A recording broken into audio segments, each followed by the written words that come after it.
Exponential and লগারিদমের ছোট একটা recap দিয়ে দিই। সো কোনো কিছুর সাথে যদি লগ থাকে এক্সপোনেনশিয়াল ফর্মে and we swap them up, the log removes, জিনিসটা এরকম হয়ে যায়। আর একইভাবে যদি আমরা একটা লগ ইনসার্ট করি তখন এই জিনিসটা আবার সোয়াপ আপ হয়ে যায় and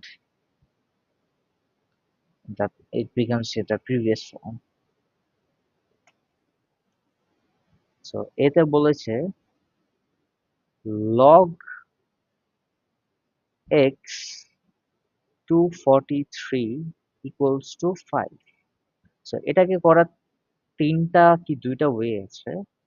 সো ফার্স্ট ওয়ে হচ্ছে আমরা জানি যে এক্সপোনেনশিয়াল এই জিনিসটা একটা এক্সপোনেনশিয়াল। সো এই জিনিসটা একটা এক্সপোনেনশিয়াল। সো আমরা যদি এটাকে সোয়াপ করে দেই লাইক দিস তাহলে লগটা রিমুভ হয়ে যাবে। সো ফার্স্ট ওয়ে হচ্ছে এনে আমরা ক্যালকুলেটরে বসায় দেখবো যে কোনো কিছু পাওয়ার যদি 5 দেই তাহলে এই রেজাল্টটা আসে নাকি। সো 3 পাওয়ার 5 যদি দেই আমরা it becomes 243. So আমরা জানি পাওয়ার সেম হলে base same, so as a result x equals to 3 is my answer. So this is a one way, and the second way is or x power 5 equals to 243 লেখা আমরা দুই পাশে কি করতে পারি রুট 5 দিতে পারি। রুট 5 দিলে কি হবে a5 আর a5 কেটে যাবে, সো x একা হয়ে যাবে আর রেজাল্টটা সেমই আসবে। আর আরেকটা ওয়ে আছে যেটা আমি আমার স্টুডেন্টদেরকে দেখাই যে a5 টাকে আমরা ওই পাশে যদি পাঠায় দিই তাহলে it becomes 1/5, so result eventually 3 আসবে যাই করো। So this is the part A done. So let's move on to part B. তো B নাম্বার কোশ্চেনে বলেছে log 6 power 2y plus 4 equals to, so এটাও সেম ওয়েতেই করব, সোয়াপ হয়ে যাবে 6 square equals to 2y plus 4. So 6 square হচ্ছে আমাদের 36, we know that, R 2y plus 4, এই 4 টাকে আমরা ওই পাশে পাঠিয়ে দিতে পারি লাইক প্লাস 4 আছে পাশে গেলে -4 হয়ে যাবে, -4, so it becomes 32 and equals to 2y, আর 2 টা ওই পাশে গেলে ডিভাইড হয়ে যায়, so 32 divided by 2 equals to y, so y equals to 60. So we are done with B, part B also. Now part C. C তে বলেছে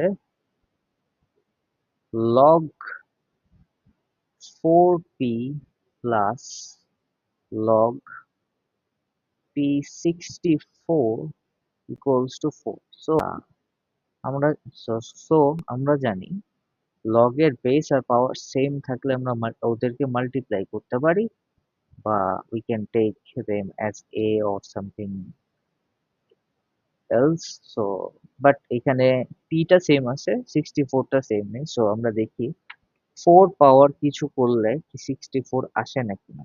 তো 4 পাওয়ার 3 যদি আমরা করি তাহলে it becomes 64. So 4 power 3 is 64. So আমরা এটাকে রিপ্লেস করতে পারি by this log 4p plus log p4 cube equals to 4. So আমরা আরেকটা জিনিস জানি উপরের জিনিসটাকে উপরের পাওয়ারটাকে আমরা সামনে আনতে পারি, রাইট। সো এই 3 টাকে আমরা এখানে লিখতে পারি log 4p plus 3 log p power 4 equals to 4. But এখানে প্রবলেমটা হচ্ছে we can't multiply them because base same না বা উল্টা। So what we will do is আমরা একটা রুল জানি যে log ab যদি থাকে আর আমরা যদি ওটার উপর একটা 1 বসাই দিই তখন log ba হয়ে যায়। সো আমরা ওই ফর্মুলাটা ইউজ করবো এখানে। ফার্স্ট একটা log 4p ছিল, এটা এভাবে রাখলাম। So 3 into 1 divide by log 4p হয়ে গেল equals to 4।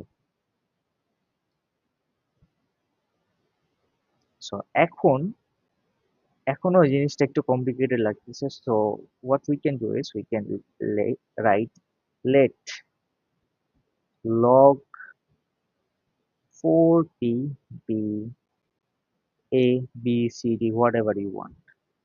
So a, so this becomes a now, plus, so 3 ones are is 3, divide by a equals to 4।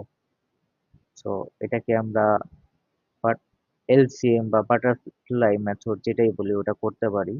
এ নিচে থাকে, এ স্কোয়ার হয়ে যায়, প্লাস এ কাটা 3 থাকে equals to 4।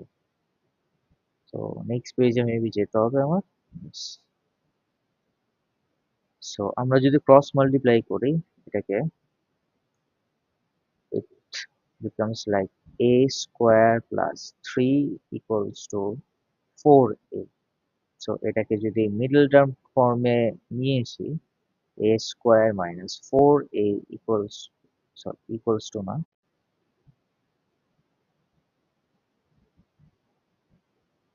plus 3 equals to 0। So middle term আমি শর্টকাটে করে ফেলি, like 1, the second one is minus 4 and the third one is 3। So আমার রেজাল্ট আসে a equals to 3 একটা, আরেকটা রেজাল্ট আসে a equals to 1। সো এটাকে আমরা নিয়েছিলাম কার, so this is not the end, এটাকে আমরা নিয়েছিলাম কার জায়গায়, log 4p এর জায়গায়। So we have to write again instead of a log 4p equals to 3 and also log 4, sorry, log 4p equals to 1। So আমরা যদি আবার সোয়াইপ করে দিই, আমি ফার্স্টে যে রুলটা শিখেছিলাম ওটা দিয়ে, so this becomes this and this becomes this। So 4 পাওয়ার 3 আমরা শুরুতেই দেখেছিলাম 4 পাওয়ার 3 এর ভ্যালু হচ্ছে 64। সো p এর একটা ভ্যালু আসে হচ্ছে আমাদের 64 আর আরেকটা ভ্যালু আসে হচ্ছে 4 power 1 is always 4। So this is the answer।